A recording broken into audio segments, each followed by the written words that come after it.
You know, like, Hello, good evening. Okay, so my name is Katerina Zadé. It's my honor to welcome you to the Grolier bookshop. Let me just first tell you, we're in a little library of Alexandria, so let us respectfully turn off our cell phones and honor the space.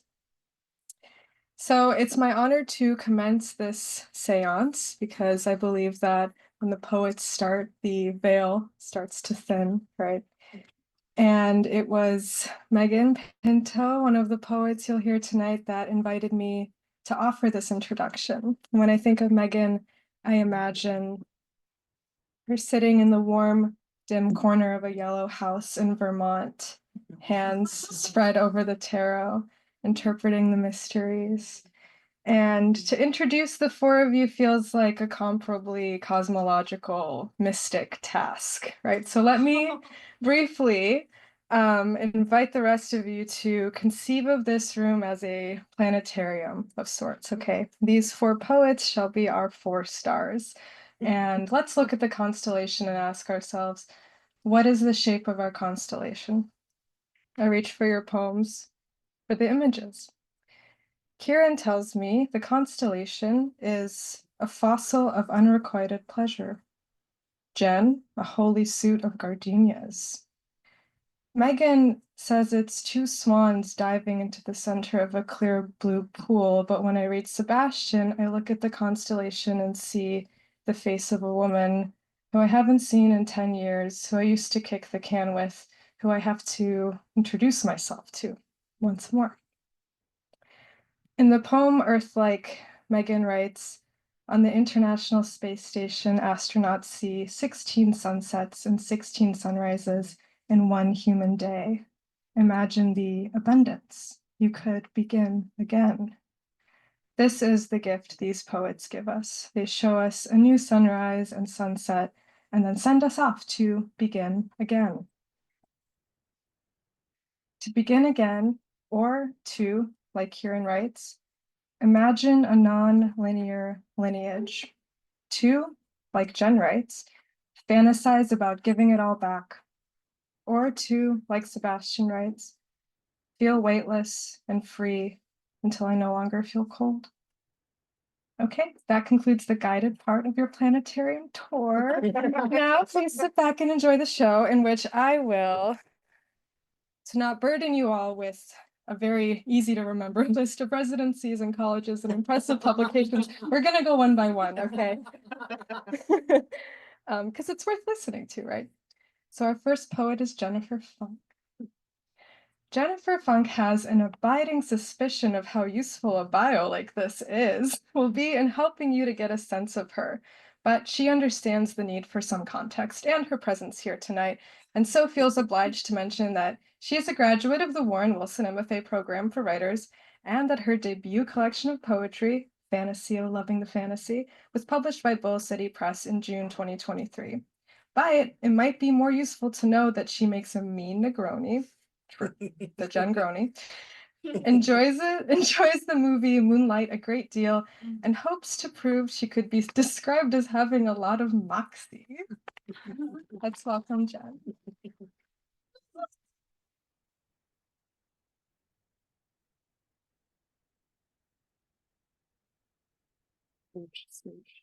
Hi, everybody. It's one of the smallest bookshops I've had the pleasure of reading in, but easily the biggest crowd. So that's really cool. I'm gonna read I totally grabbed the wrong copy. Hold on one second.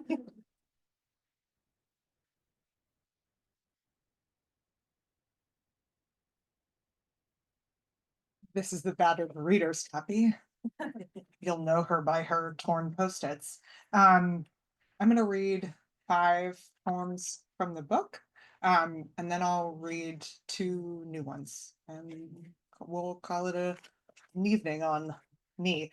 As I'm sure many are, I'm feeling a a little spicy and quite a bit sad after the events of last week. So I'm going to read a couple barn burners and make you all experience some of my anger. Thanks in advance. Um, Fantasy of losing my suburban cool. Don't look at me like you've just come in from the fields and aren't I thankful you've arrived. Like all the men who open their wallets easily, you don't know what anything costs. I see a man sometimes and want to ruin his life just because I have nothing better to do. Look at the crest of my lips. I have sunk more than one ship with this mouth. Perhaps you don't merit my attention, but you need it.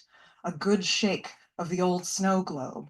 However, to begin, I would rip the doors off your kitchen cabinets, clean off their hinges, smash every glass jar of cereal and rice and unground coffee onto your immaculate tile, seize the curtains from the windows, break over my knee every picture in a frame.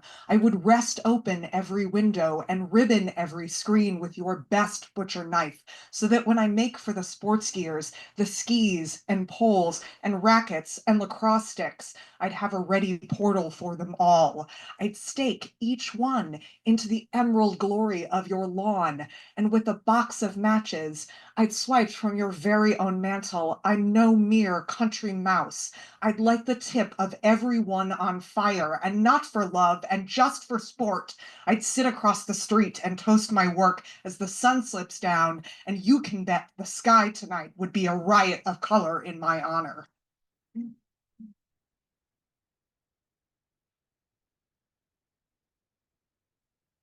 Telling the truth. July is fully fledged, has fully cleared her throat, her wet breath on me in the morning, the sheets at my ankles, and any sense of the hour unfastened by the tricky glitter of the light. What a beast summer makes of me. I shimmy loose my clothes, beach my body in strange beds, and it's no good. I am thirsty, I am hungry, I am both. An unfocused appetite with legs, roaming through another supine fever dream. And all the while, the purple larkspur is in the meadow, unflinching. A weed, yes, but flowering. Birthed by heat and a rogue wind or two, the larkspur speckles the fields left untended, swallows the governed path. The purple denotes first love, forgiving dispositions, but no novice here. She is more stalk than petal, hen of the yard. O virago of my view, tell me how you came into your ravishing, your fierce reach. Substitute green for the need, substitute the flower for the audacity of it. I say I want to be loved, but what I mean is I want to understand power.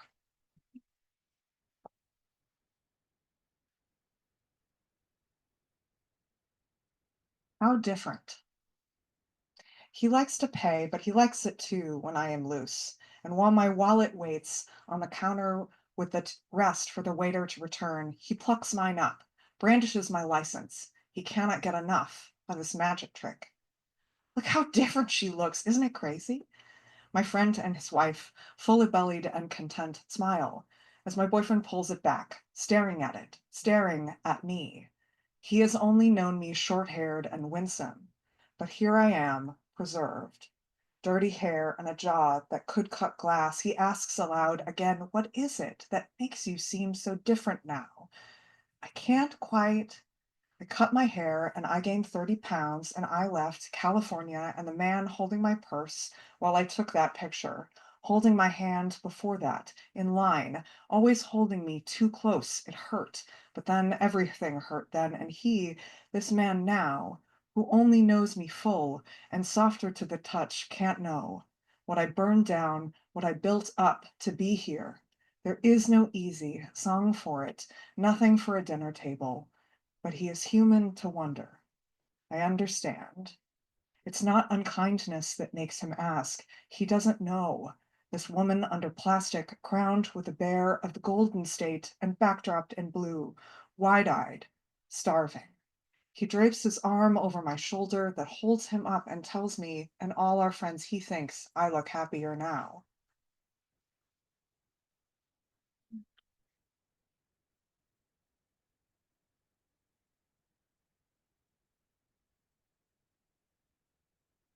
Consent. As if you could dig it up like a carrot, or shake it loose from the branches, as if you could thwack it in half, like a coconut, could drink the milk, sloshing inside and be revived, as if you could command it onto your tongue, as if it had a taste, as if it could be poured or caught or captured or held or worried loose, like a tooth, a knot, a nail, as if it were an eye fixed on the snake bisecting the path, as if it could be summoned and hooded, cut and partitioned, this meat, this poison.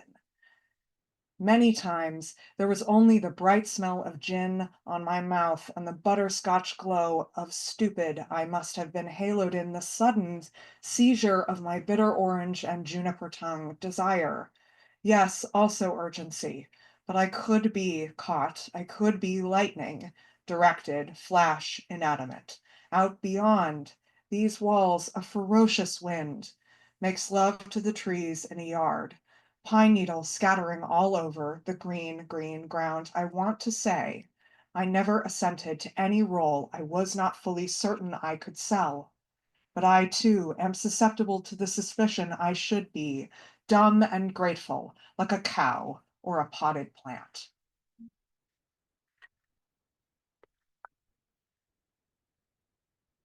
This is the last of vintage faith. Everybody tells you when you're a little baby poet, in practice, not in age, in my case, that you'll get sick of reading the poems from your book and you're like, "That's impossible." It's totally true. I want to burn them all down. Um, Mirror, mirror. I wear the long sentence like a fur, like a silk slip, rivering from shoulder to knee. My trouble tongue eludes the dam. Apple of no one's eye, I am a sour flecked June, the plum knot of color punishing the horizon line. And lest you forget, these are notes for a story in which I am not my mother. I am in the swell of sulphur singing up from the brackish water, running towards the woods where the dark strokes the skin of the trees and gold-eyed animals whisper in anticipation of their dinner. She has not visited in years. I scared her off early, every flash of her own mother in me, wild, unyielding, unsettling the agreement we have where she gets the bricks and I get to be the wolf. I say she is scared, but I have skirted the issue. I should say that I am afraid of her fence. With juice and grammar, I have eluded every gate save the one where I talk myself out of her reflection, my mother, the good woman, faithful woman, who reminds me I am so lucky. You are so good to me. Look at me preparing a meal for your eager mouth. You are nothing if not grateful, and here I am doing just as I said I wouldn't, lighting the candles, sitting quietly on my hands.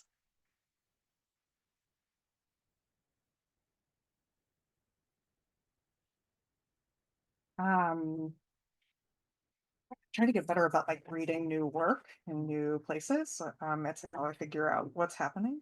Um, so these are two little things that are still very much in draft form. Um, Damn, DAM, not DA. And damn. It is dusk and we are quiet, approaching the water. Cattails gather close. The woman we pass a quarter mile back says there are two beavers swimming. It's the time of light when they slip into view. I've been here a decade. I've never been patient. Too abashed to tell curious you, saying my hands are cold instead. You nod, don't reply. One beaver works a reed, the other evades the finish wall, and new ice swims so close I catch my breath with both hands. No sense in pussyfooting around the issue. My most secret self does not enjoy a group project. Bite down hard, dear one, we still have ours. And this poem takes its title from an episode of This American Life that came out right when I needed it to. So thank you all very much. It's an honor always to read in front of readers. That feels like a safe assumption that you all are readers. And thank you to Kiran and Megan and Sebastian. We are already unprepared for what is happening. Where there was nothing, there is something, amassing. Running in winter, my feet protested the bloom, the short and fleshy sweetness of the sky and my gorgeous unyouth. What miracle! I spit out the apple seed. How you end a relationship is how you remember the whole. My new marriage blotted out, splotch of cells dividing with haste. See, there the tech points, 2 millimeters in the upper right. Black star, how the universe expands from the smallest of accidents. Thank you.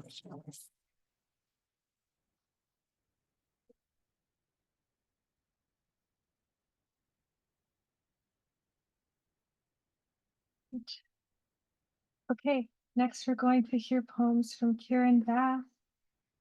Kiran Bath is a writer and lawyer based in New York. She has received fellowships, residencies, and support from Poets House, Vermont Studio Center, Winter Tangerine, and Brooklyn Poets. Kiran is a Kundiman Fellow and a Tin House alumnus. Her work has been shortlisted for the Peach Gold Prize in Poetry and the Jake Adam York Prize, longlisted for the Pamet River Prize, and twice nominated for Best of the Net. Kiran's poems appear in Wildness, the Adroit Journal, the Brooklyn Rail, and other decorated journals. Instructions for Banno is Kiran's debut collection of poetry with Kelsey Street Press. Welcome, Kiran.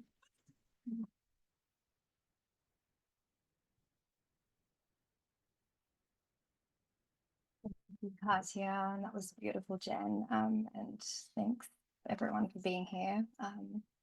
And it's funny that you mentioned, I forgot that I include that I'm a lawyer in my bio now. I used to not do that. And it's a really unusual feeling that the first time I came to the sacred grounds of like Harvard is for a poetry reading and not for anything related to my legal career. But I do feel very, very fortunate to be here. And I love that you opened up the reading with a kind of like seance and calling, because this book was really me calling a lot of the voices of women in my family and in my cultural history, as well as my like biological history. Banno means bride in Punjabi, so at some point we're all linked by the experience of being a bride in South Asian culture. And with that, I'll begin. And so I guess the only other thing to know is that you hear from the bride and then you hear from the poet who interrupts the sequences herself and kind of meditates on some of the themes. Instructions for Banno, who to worship, Dipu. The black boys, the wattle brush. How many gods should she worship at once? Nanak as she rises, Jesus for school hours, the uniform spilling out. Seated during communion, hands outstretched for palmist and prasad, she wants a second helping. Jesus exits. A longing to be chosen by cream-faced girls, fibs woven of angel vision. What she really sees is inner colors, purple held by eyelids in the way of quiet lotus buds. In a day, it's forgotten. In a decade, she looks for female priests. Nanak exits. In a further decade, New York, the therapist gliding fingers to make a thatch, enmeshment, a mother holding lap of sari to shade her sleeping child. He prescribes American breakage, suggests a lifetime of misplaced idolism, Mati. She considers chalk-faced girls in kundalini swells, wonders if they understand that spine serpents are winged, Masana, Nagini, how oneness with God involves a womb. She returns to a new polytheism, kisses her japji, collects rosaries, hangs her mother's fulgaris, makes an altar to Saraswati, finds 2 orchids in climax, the first at her own hands, the second in their arrivals. Field notes. Garbajot, yes, the sieve, oval from fasting, now sift moonlight unto herself, herself, herself. Instructions for Banno. The poet interrupts. How to fuck anew. I'm taking over for a brief moment. I pull the sky taut, a black sheet between present and ancestors. It's just us now. A reduction of octaves. Have you pondered on the sex lives of our elders? I read the Kama Sutra and realized Vatsyayana was a hypocrite. I read the Satyasai and felt shapes of longing and restoration. I started living alone to develop a formula, a connection of stars between G-spot and clit song. I considered the fossils of unrequited pleasure, unsatiated bodies across woven beds and flat rooftops, unrequited lust beneath seas of shame and honor. There are warnings against disturbing the buried, yet rising carries value, resurrection in scripture. I want to awaken them all. I want to reverse, wake up and no wake up. Will you share? Will you tell me? Here, I'll go first. Number 1, it was never the pop of champagne cork, though there was Prosecco in a hotel room. We only spoke his language for lust, a grape in my pussy. Number 5, I needed and missed on purpose. He wanted and missed out of habit, absence. Number 6, I refused my wholeness. He abetted in the search for song. We just drank from each other. Number 7, proof of electricity, proof of river from my yoni, love that left no questions on the body. Number 8, they ask about queer theory. I have nothing but hands, gyration, and a Diana complex, self-portrait unsubaltern.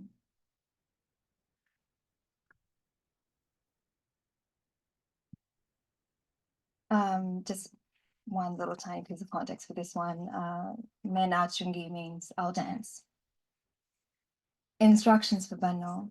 When asked to dance, Basanti. Nach, Basanti, nach. He wants me to burn from both ends. Jab tak hai jaan. I light from the middle and rage outwards. Jane Jahan. Beloved, I'll dance. Bring the flute. Mena chungi. Decide the melody, keep my rhythm. Jane Jahan, Sita on fire, Mena chungi. If I bleed from my feet, Mena chungi. Serpent to charmer, Mena chungi. If I split from my heels, Mena chungi. If enough of me spills, Mena chungi. If the floor of me folds, Mena chungi. If the fold counts her parts, Mena chungi. If you face all 4 of us, Mena chungi. If our footprints repeat, Mena chungi. If we call for more shards, Mena chungi. If we outpace each drum, Mena chungi. If the blood runs too hot, Mena chungi, it will not put out the flame, Mena chungi. If the shape of all flames, Mena chungi, is a woman kept hungry, Mena chungi, the fire yields no lesson, Mena chungi. The day cools on both ends. Instructions for Banno. The poet interrupts. Mind cast of the bride. What is the psyche of Banno? If we were to draw it, would it be circular or linear? Would we hope to not imagine it at all? A skull in need of kinesiology, stencil for her heart, her body a wishing well. Who is the uncorrected Banno? Describe the wearer of a face before they are seen. Internal gaze of Banno, guesswork. Where would I have sat before knowing the ground? Banno won't see without gravity the pulling of his gaze, the lowering of cows. Banno wears his eyes, offspring's mouth, mother's ears. Can she infect the page? I hand her the pen and she sketches. Cookie-cut Bannos, the importance of symmetry for compliance and design propaganda. Essence of Banno, pre-Socratic. Getting to the heart of the matter of Banno's, hers is a language of past life tense. She must trust cruelty as cosmic balance, samsara, the wheel of reincarnation. She must entrust salvation to non-space. Legacy of Banno, suffer gracefully for karmic returns. I will ask again, what is the psyche of Banno? Circular samsara, reflexive verb. I sacrifice myself. I sacrifice myself. The programming of Bannos. The cows all sang what I kept, the poem from writing itself. I sacrificed myself. I sacrificed myself. And I'm going to finish with a ghazal. And the ghazal is devoted, or sorry, written in response to the very brutal and archaic practice of bride burning, which still happens today in a lot of parts of South Asia.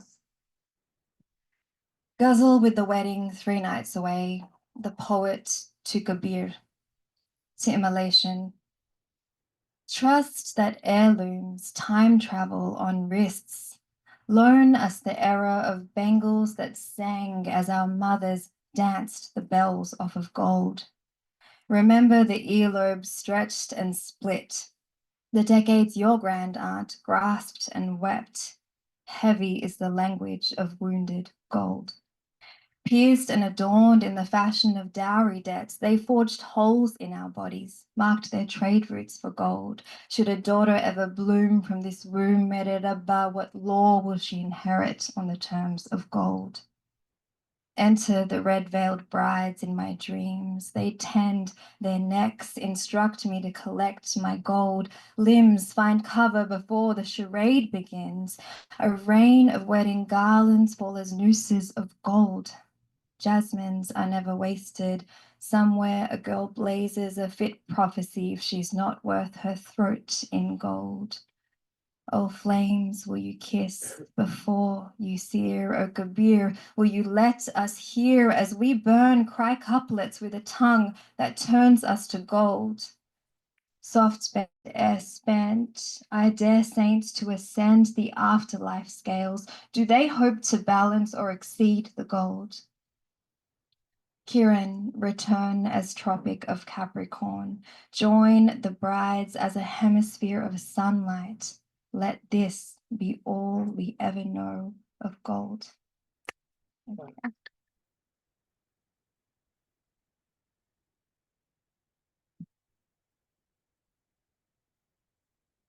Thank you. The seance is strong.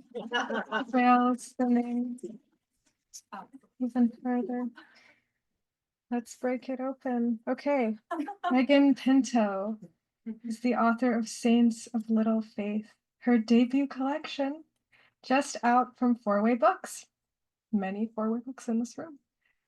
Her poems can be found in the Los Angeles Review of Books, Plowshares, Lit Hub, and elsewhere. She has won the Anne Hawley Prize from the Massachusetts Review and an Amy Award from Poets and Writers, as well as scholarships and fellowships from the Bread Loaf Writers Conference, Martha Vineyard's Institute of Creative Writing, Gordon Townshend's Writers Conference, and Story Night. Megan lives in Brooklyn and holds an MFA in poetry from Warren Wilson College. Welcome, Megan.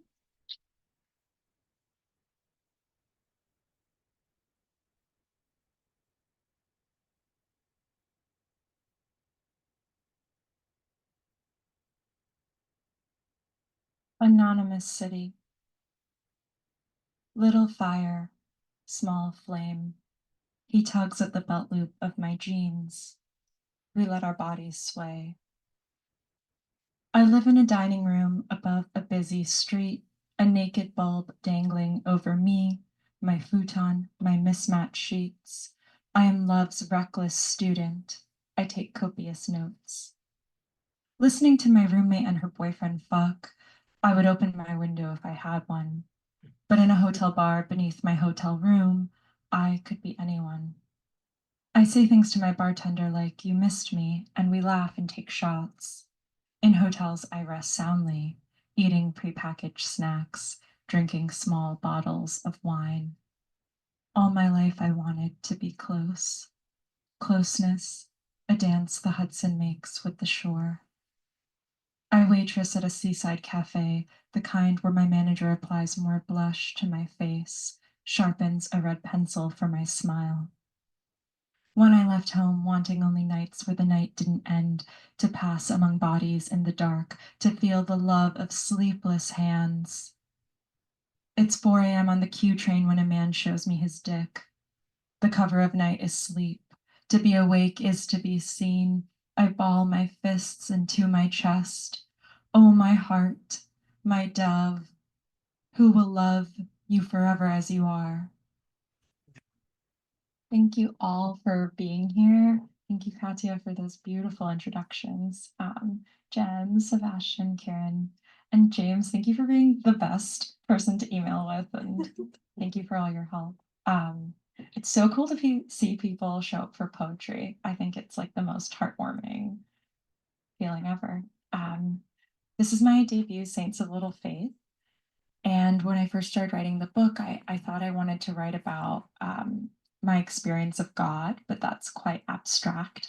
And I guess to make that real for me in this experience of writing the book, I ended up writing a lot about suffering and making meaning of suffering. So I write a lot about my dad's psychotic break and my experience of that. I write a lot about women in my family, and I write about how we give and receive love, and especially how do we receive love when we feel unlovable. So I'll share some poems. No outright answers, but some thoughts. Earth-like. At home, we keep my father from the news. The news addles his mind. Our doctor tells all her patients to turn off their screens, to consider knitting or meditation instead. She has experienced the mind's slow pull toward oblivion. My father fears economic collapse. He would feel more comfortable if I would only withdraw $200,000 in cash, just to have on hand. I thought the end would need more bright angels in chariots, a sudden bloom of locusts in the tap water, but no, the light each morning is the same. When I sleep fitfully, each hour opening an eye to check for the sun's slow rise over the neighbor's lawn. Alone, I resume a documentary about outer space, an urgent search for another planet just like Earth. It's very possible, scientists say. A PhD in Hawaii demonstrates centrifugal force with her fire fan. On the International Space Station, astronauts see 16 sunsets and sunrises in one human day. Imagine feeling you could begin again.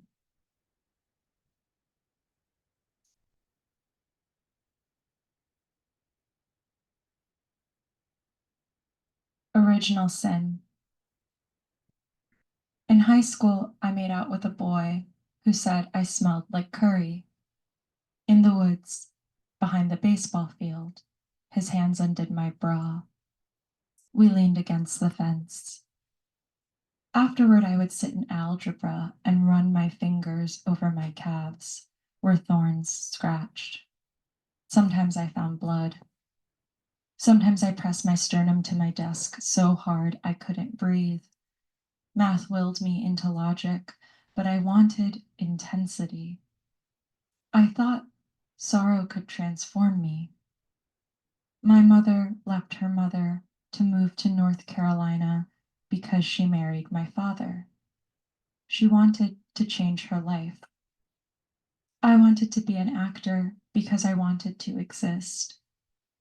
The first time my mother saw me act was the last. I was cast as juror 11 and told to practice my Indian accent. After the play, my mother stood without touching me, her blushed cheeks red. Jesus suffered, then rose from the dead. Wasn't I, too, blessed? Although God sees us in the dark, even Jesus felt lost. Once, after rehearsal, I searched my mother's closet. The assignment was to dress in your character's best. I knew better than to take her things, but I stole a nude lipstick and a silk blue blouse. It had ruffles down the center, like a kind of spine, but softer, like something trying to bloom. In writing about suffering in its many forms, what is suffering if not romantic suffering and romantic failure, of which I'm an expert at. So this poem is called Cityscapes. I went to see a psychic about my broken heart. She told me I pick men who are wounded like me, but show pain differently. Their rage turned out instead of in. When I played with Barbies, I often sent them into space. Their open-faced dollhouse made me cry. Each time I made the dolls fall off the roof, their hard bodies clattering back into this life. Yes, I suffer from romantic thoughts. Sometimes I think suffering is the measure of my devotion. Sometimes not. It takes so much to feel safe in the world. Or is that just me? On the subway, I look to strangers and wonder if one of them could want me. Then the sudden screech of metal returns me to my thought. Consider the undulating rhythm of the city, each stop and start and sudden halt.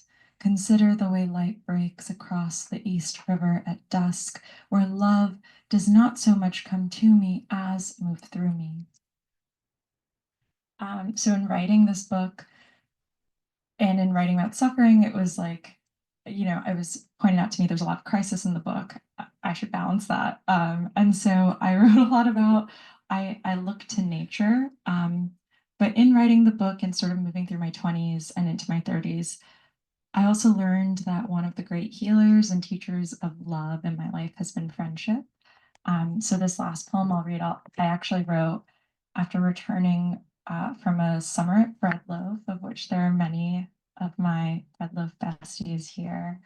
And yeah, I think the reason I have the poems and the joy in my life today is in big part due to the love and care I've received from friends. So this poem is called Harvest. All summer I prayed for clarity of sight, light falling through leaves, a flock of starlings before rain. Of the psychic who counseled repeatedly that I must become familiar with love so as to see its opposite when it rushed toward me. Those fragments, its song, linger, rising up now and again. I was to let pain drain from me like earth after rain. Oh, obsession, that closed fist. Though here again is mist rising off the water just after dawn. Now autumn comes early. August leaves brown in heat. Detritus from the maple covers the street where a pearled wasp's nest glistens with dew, while wasps drift hazily in and out. Like those figures which cloud the edge of memory, dissolving each time in a kind of rain. How should love feel when we receive it? I think of those late summer walks through the meadow and the neighboring meadow, where I was not longing, but the one who was longed for. Thank you.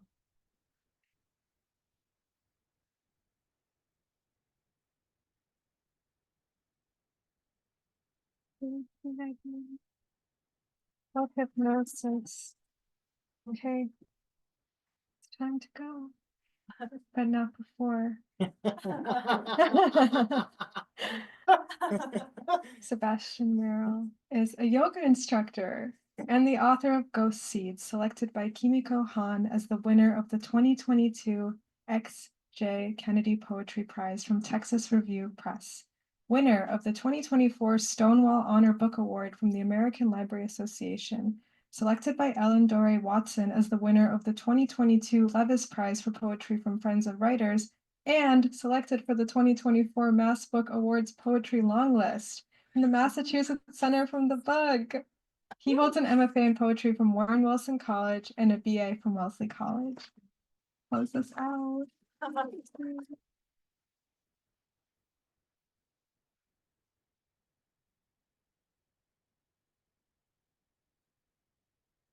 Girl ghost. Oh. You bloom in the air when our father utters the half-halted phrase of your name, the exhalation of ha, cut off by quick revision to my name, my man's name. You shimmer in pronouns in the half-said shh of she, and the red edge of her slipping into the sibilance of his.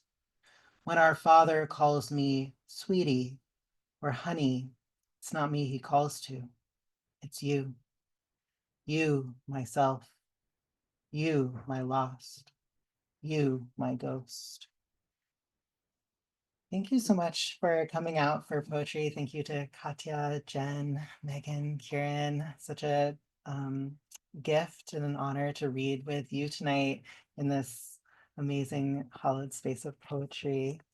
So my book began as a letter to a former version of myself who I conceived of as a girl ghost. And at a certain point in the writing, it started to feel unfair to not give her a voice as well. So it became a dialogue between these two voices. And I conceived of her, the girl ghost, as through the lens of the myth of Persephone. And most of the poems are not titled, but her poems get a title. And they all have the same title. So I'll read one of hers. Ghost, Persephone. Tied though I may be to the dark hold of the earth, let me speak. My story is not yet complete. My path sluices through granite and limestone into caverns of water and night. You imagine me as Persephone. I am her and more, stuck like her beneath a world you see, overshadowed by a mother's grief. Sometimes I feel it too, the sting of loss, all that I could have been. But here, in the deep recesses of stone, out of sight of stars and green, I will seek a heaven all to myself. I will learn to sing.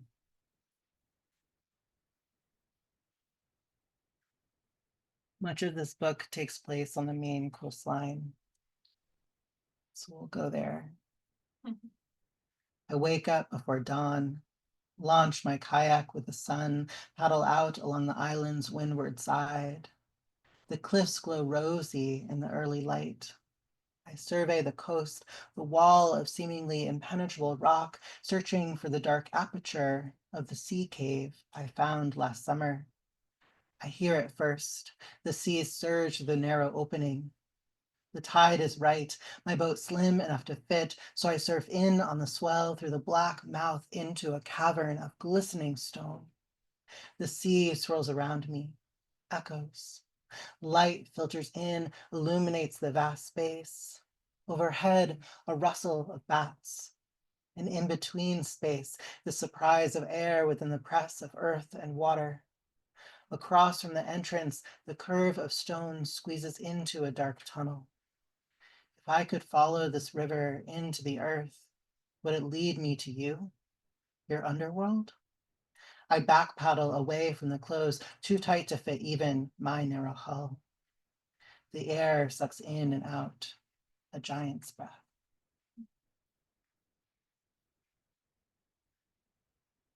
So this is a book that's pretty obsessed with gender.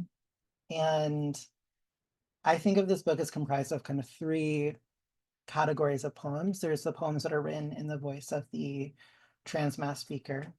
There's the poems written in the voice of the girl ghost. And then there's a third kind of category of poems which are taking the word gender and perhaps trying to find new definitions for the word that exist outside of this binary of male and female. And they're italicized. I kind of think of them as pause points in the book. And I kind of wanted to do the thing with the word gender that you experience when you repeat a word over and over again and it starts to lose its meaning. So I'm going to read one of those.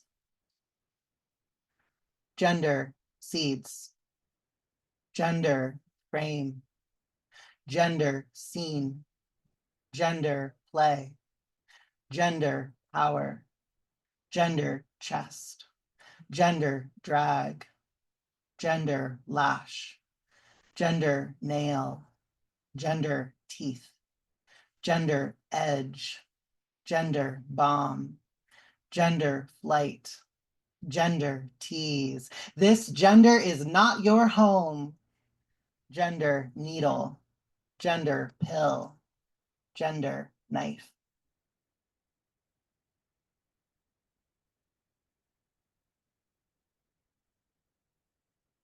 I am hesitant to speak of surgery, even to you.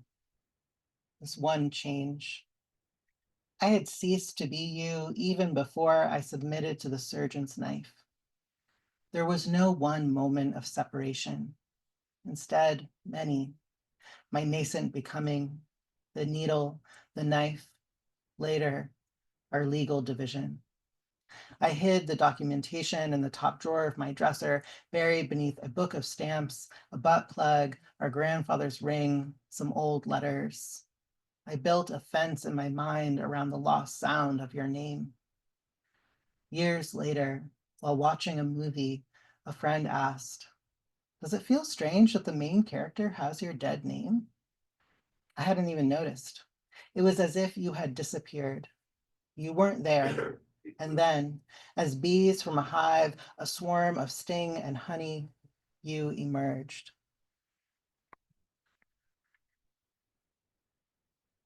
Ghost, Persephone.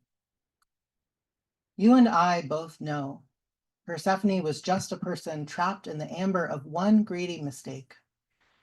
It's a poor parallel, the thread you've needled between her and me. Our longest grief hangs within what's unsaid, a cool blue current I don't have the strength to swim against. Instead, I perch within brackets. It can be difficult to disentangle metaphor from myth, girl from ghost, my moth-wing life from the rush of the river flowing to the changeable sea. To find me, you must not turn back. You must not leave. Paddle your little boat out through the surf, follow the coast to the sea cave, this one hidden entrance to my underworld. Squeeze your boat through the stone's pinch, bend your body nearly double to enter this deep earth. Though you may scrape your knuckles bloody against rough rock, do not retreat. Follow the river until the tunnel widens. You can sit up and breathe. Taste of salt, seaweed, a whiff of smoke. It takes a long time for the eyes to adjust to the enfolding dark.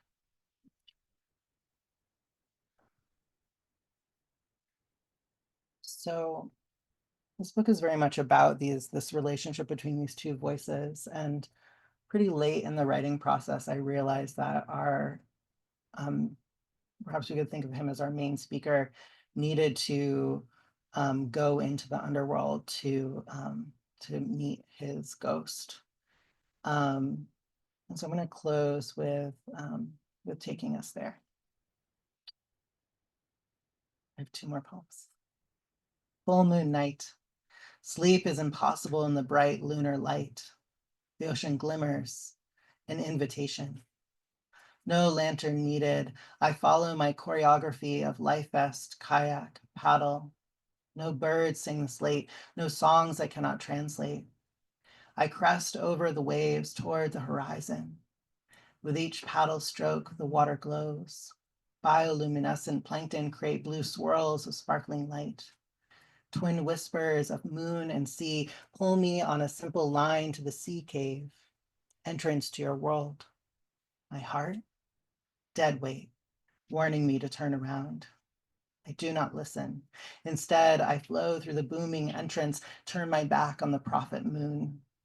I bow into the tunnel's tight pinch, fold my body into the unknown scream of earth and hidden light. So I wanted to, on the page, bring these two voices together, and the form that I landed on was a contrapuntal, in which one column of text represents the voice of the transmass speaker, and the other column represents the girl ghost. And so this poem's written so that it can be read individually and together. So I'm going to read it twice, first individually, and then I'll close with our two voices coming together. Can you see? Here in the underworld, my vision plays tricks on me. I peer into a turquoise lake. a downy blue of stars above, phosphorescent swirl below, knuckles scraped on rock, kind of magic. So burn sage and breathe. Send skyward to the night grief or strange light.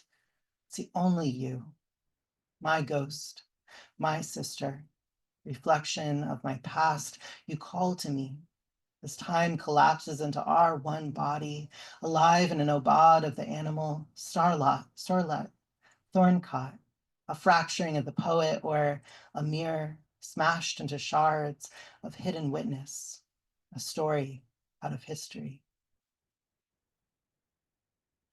My body like a dream, in this half light, a cavern which holds a vast space. Glowworms pulse on the walls, a soft blue light, a trickle of blood. There is no science.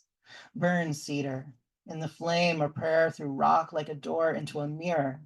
I look upon you, my lost self, my brother, future or present, come closer. As time unfolds, singing itself electric metamorphosis, the wild one within, we break open identity. Persephone, the moon, lunar fractals, lights within us, a risen text, we spool into myth. Can you see my body? Here in the underworld, like a dream, my vision plays tricks on me in this half light. I peer into a cavern which holds a turquoise lake, a vast space, a downy blue of stars above, glowworms pulse on the walls, phosphorescent swirl below, a soft blue light, knuckles scraped on rock, a trickle of blood, a kind of magic. There is no science, so burn sage, burn cedar, and breathe in the flame. Send a prayer skyward through rock to the night like a door into grief or a mirror. Strange light, I look upon and see only you. You, my lost, my ghost self, my sister, my brother, reflection of my future, past or present. You call to me, come closer. As time collapses, as time unfolds into our one body, singing itself alive in an electric obad of metamorphosis, the animal, the wild one, starlit within, thorn-caught, we break open, a fracturing of identity, the poet or Persephone, a mirror, the moon smashed into lunar fractals, shards of light hidden within us, witness, a risen text, a story we spool out of history into myth. Thank you.